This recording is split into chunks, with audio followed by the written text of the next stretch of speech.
Good morning, ladies and gentlemen. Welcome back to another episode here on European Confessions. The following story that you're going to be listening to, it comes from a translation of a message that I received. The translation reads like this: Hello, Brother Nashi, how are you? Can you please post my own story as hidden identity? When I came here to South Africa, I never thought that this journey that I was taking, it was going to end up with me becoming a ritualist. And I never thought that I was going to be doing all of these rituals.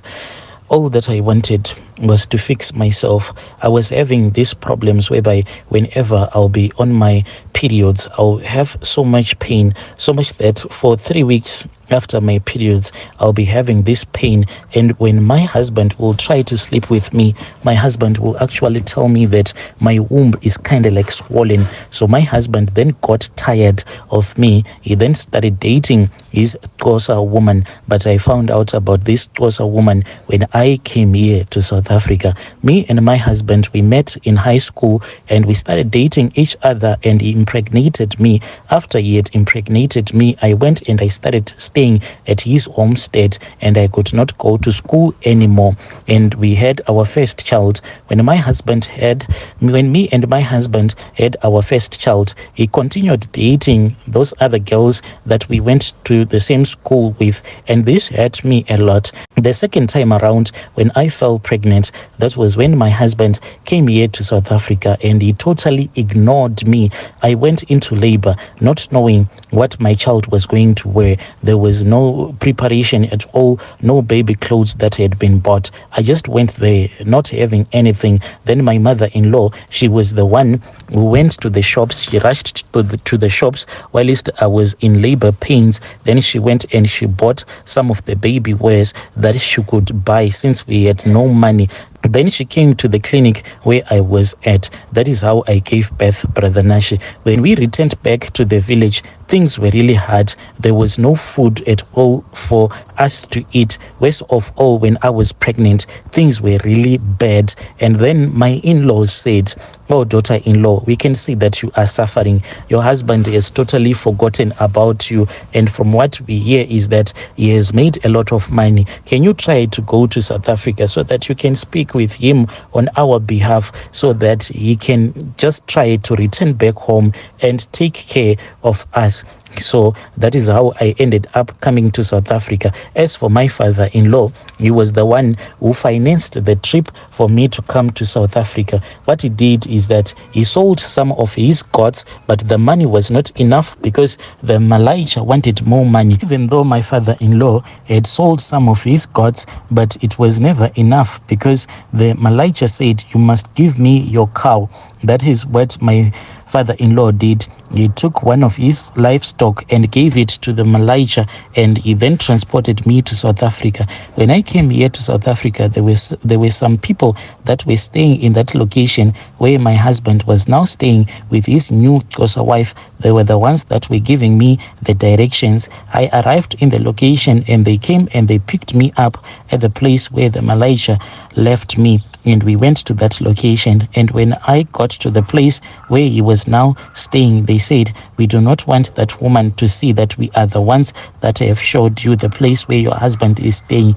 I knocked on the door and she let me in, and I introduced myself, and she started laughing, and she said, "That cannot be true, because as you can see, I am his girlfriend. There is no way that you can say that you are his wife with the way that you are looking." That was when I found out that indeed my husband had made so much money here in South Africa. What had happened to my husband is that when he came here, he got so lucky that he got really close to his boss. The boss then treated him very well, and he started his own subcontract where he was going around doing some roofs, and he was making a lot of money. At that time, he had just bought a brand new D4D Toyota Hilux. When he arrived back from work, he was shocked when he saw me. He just dropped his phone to the ground. He came to where I was at, and he started shouting at me because I had not told him that I was coming to South Africa. He started beating me up.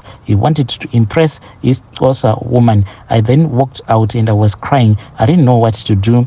Before I left, I told him that if I was going to die here in South Africa, he should know that back home my relatives were going to give his parents trouble. He then started going around the location and he looked for a place for me to stay, and he said that you are going to find a job. But this was just too much for me. After he had given me some money, I then returned back to Zim. When I returned back to Zim, I went straight to Chipinge because the man told me that, you know your problem. I cannot make love to you whenever I feel like. For 3 weeks, you cannot be touched. You will be in pain because of your periods. You are always in pain. So you expect me to enjoy making love to you only once a month. That cannot be. So I said, let me try to fix myself so that my husband can return back to me. I went to this other traditional healer. I spoke with her.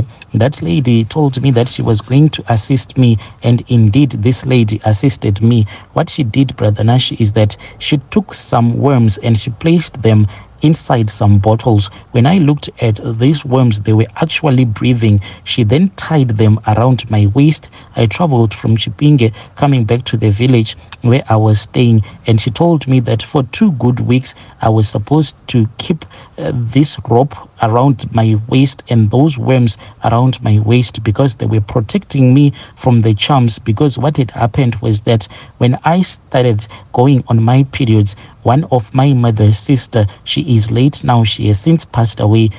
And my mother's sister at that time, all that we knew was that she had gone to stay with another boyfriend in Shamva. But all of a sudden, she came to the place where my parents had bought their house. They were still building the house at that time, but we don't know who gave her the directions. When she slept with me, Brother Nashi, I suddenly woke up in the middle of the night and I found her eating. She was eating raw meat, you know, that liver. Her mouth was full of blood. Her hands were full of blood. It is like when I saw this whole thing, the whole world slowed down. When I saw her, it seemed as if the whole world slowed down. But Brother Nashi, then it was all fast forward. This whole thing, it happened for only a couple of seconds. Then when I blinked, I saw that my mother's big sister, she was actually snoring and she was sleeping. So I was afraid to wake her up, and I said, maybe if I wake her up, she's going to think that maybe I am the one who is crazy. And she said that she was going under a lot of stress because of what her husband was doing. So I didn't want to stress her even more. But I suspect that she is the woman who did all of these things to me. She is the one who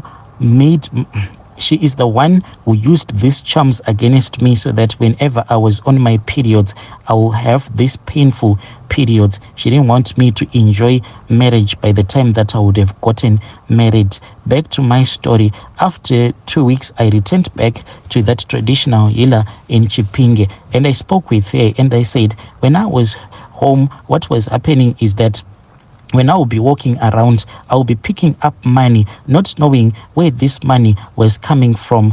And it was like people will just drop money so that I can pick it up. That lady then said that, no, it is those worms that I have given you. They are the ones that are giving you all of this money. But I said, there is a problem. And she asked me what was the problem. And I said, these worms, they have since stopped breathing. She was shocked and she said, let me see, let me see. She then lifted up my skirt and she looked and she saw that indeed those worms, they were already dead. She then said, we need to revive these worms with your blood. You need to sacrifice a part of your body. And I said, a part of my body? I cannot do that. She said, if you do not sacrifice any part of your body, then know that you are going to die. These worms are going to chew you up alive until you are all dead, because they have been protecting you from these charms that were used on you by your auntie. That is how I ended up agreeing, and I sacrificed my womb.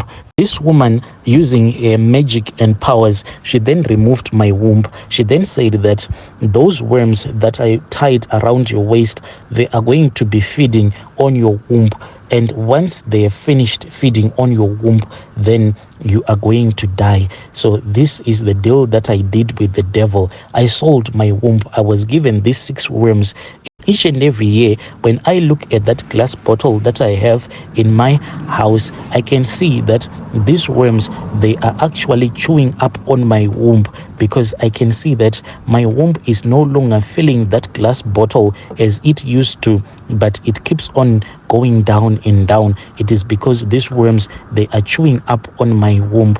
I am stressed. At the same time, I am happy that I was able to give my kids a better life, because this woman told me that go and enjoy the money. The money is going to come to you. I asked her where this money will be coming from. She then said, you ask a lot of questions, just go and enjoy your money. So this is what I am doing. I am trying by all means to enjoy my money. When it comes to men, I don't care about love, and I don't believe in love anymore. All that I do is that I go to this other place called Mashwede. When I go there, I just find a handsome man that I'll drink alcohol with. Then I will take that man not to my house, but I will take him to a place where it is secure, and then I will sleep with him. When the morning comes, I will give him his money. Then I will go back to my place to enjoy life with my kids. All of these things, I did them not because I am a bad woman, but because of the situation that I found myself in. It was quite difficult and it was quite hard. I had to do what any mother could have done so that they can take care of their own offspring. Dear listeners, right there was a message that was sent to me by one of our sister, and that is a narration of that message that I received.